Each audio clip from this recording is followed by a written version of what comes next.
नमस्कार मते निर्वाचित करथिबा मो व्यासनगरवासी को प्रथमे मु क्षमा मागि नउछि कारण ग्रीष्म प्रवाहर मुकाबिला करिबा पई एबे पौर परिषदर प्रमुख भूमिका रहिथिबा बेले अनास्था एहर बाधक साजिछि। अजथा अनास्थार कष्ट एवं जंत्रणा पछरे केवल व्यक्तिगत स्वार्थ लुचि रही। एथिपाई व्यासनगर पारिषदों को मु दोष दे पारिबि नाही कारण सेमाने अन्य कहार निर्देश रे एही अनास्थार कहानी लिखिछंती। एप्रिल 2 तारिख रे अनास्थार परिणाम पदाको आसीबो।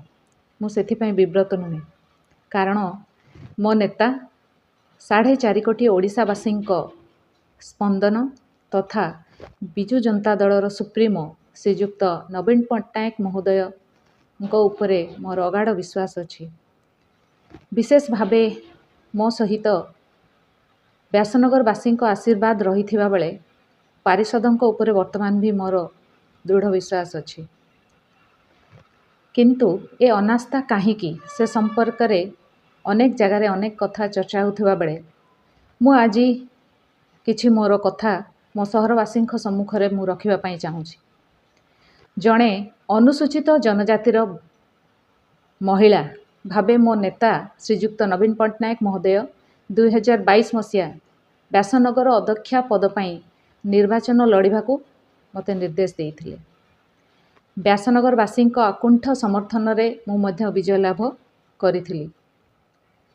बिजु जनता दल मध्य संख्या गरिष्ठता हासिल करिथिला अन्य दल अपेक्षा।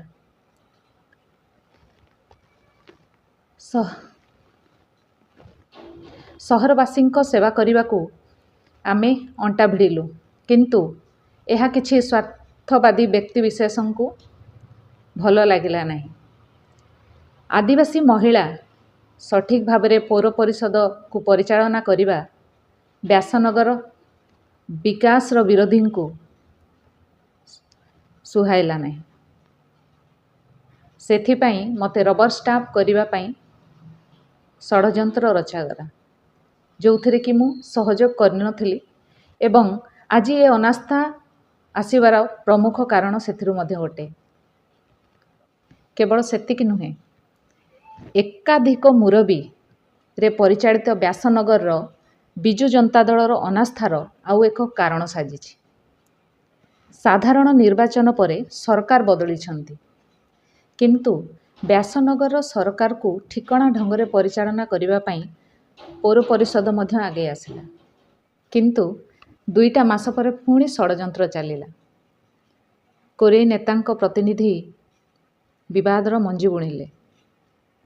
व्यास सरोवर भली ऐतिहासिक सरोवर को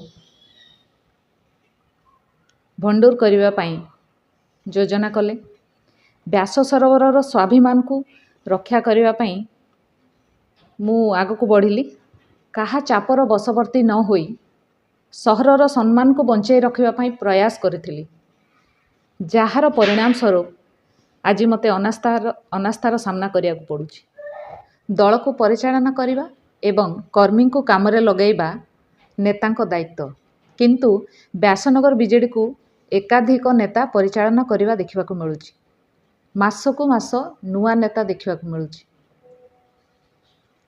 किए केतेबेले केउ निष्पत्ति नेउछंती ताहा बुझिबा कष्टकर हो पड़ुछि। अनेक समय रे मते दल कार्यक्रम रे न डका जाई मध्य दलीय कार्यक्रम करा जाउछि। साधारण निर्वाचन परे दल को सजाड़िबा बदल रे बिगाड़िबार खसड़ा प्रस्तुत करागला। व्यासनगर माटी को चिन्हि नथिबा व्यक्तिविशेष बीजेडी मुखिया साजी सरोवर भली महोत्सव कराई नदेबाकू अंटा भिड़िथिले। एपरिकी निजे अतिथि हेबाकू मो उपरे परोक्ष चाप पकाइथिले। सेथिरे सफल न हेबारु व्यास सरोवर रे किभली टेंट मरा हेबनी सेथिपाई रणनीति मध्य प्रस्तुत करिथिले। टेंट दायित्व नेइथिबा व्यक्ति को चाप पकाई तांकू मना करा जाइथिला तथापि सरोवर महोत्सव को रोकी पारि नथिले जार परिणाम यही अनास्था भली मु आज अनुभव करुछि।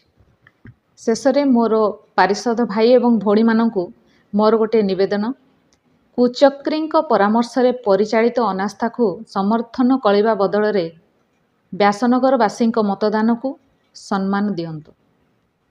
ବିଜେଡି ସୁପ୍ରିମୋ ତଥା ମୋ ନେତା ଶ୍ରୀଯୁକ୍ତ ନବୀନ ପଟ୍ଟନାୟକଙ୍କୁ ମୋର ଗୋଟିଏ ଅନୁରୋଧ, ଦଳର ଶୃଙ୍ଖଳା ପାଇଁ କୋରେଇରେ ଏକାଧିକ ମୁରବୀ ବ୍ୟବସ୍ଥାକୁ ଉଚ୍ଛେଦ କରିବା ସଙ୍ଗେ ସଙ୍ଗେ ଜନଜାତି ବର୍ଗଙ୍କୁ ଆପଣ ଦେଇଥିବା ସଂରକ୍ଷଣକୁ ଦଳର ନେତାମାନେ ଉଚିତ ସମ୍ମାନ ଦେବା ନିର୍ଦ୍ଦେଶ ଦିଆଯାଉ।